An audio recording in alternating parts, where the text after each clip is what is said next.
Walang booking, dito kami tumatambay. Newport. Newport. Alright.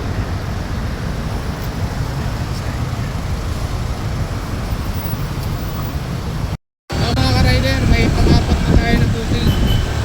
Pang-apat na pasero natin, i-pick upin natin sa Newport, Pasay.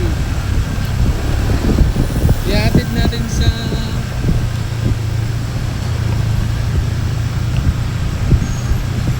Villa Costa, Makati. Mga ka-rider, no, na-drop na natin si ma'am. Yung galing sa Newport. Ito na tayo sa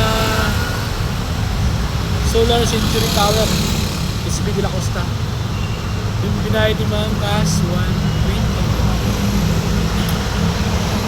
Pahinga muna tayo sa trip.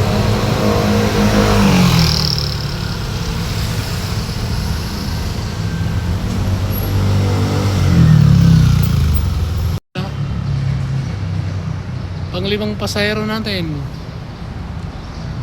Ihatid natin sa PLDT De La Rosa. Credit talaga. Natid na natin si ma'am. Card binayad niya 39 pitot. Isa natin ka-rider, problema niya, mali yung na-pick up ni Paps.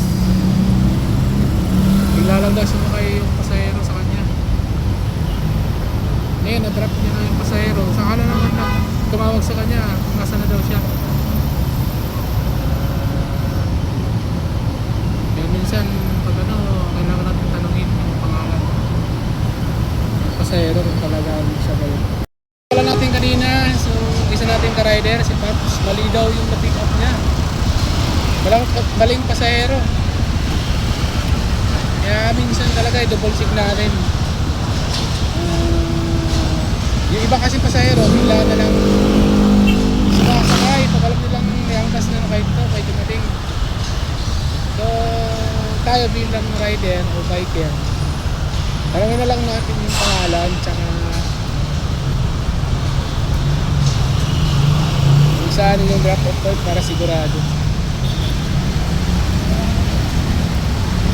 Yan, malaki daw yung problema niya.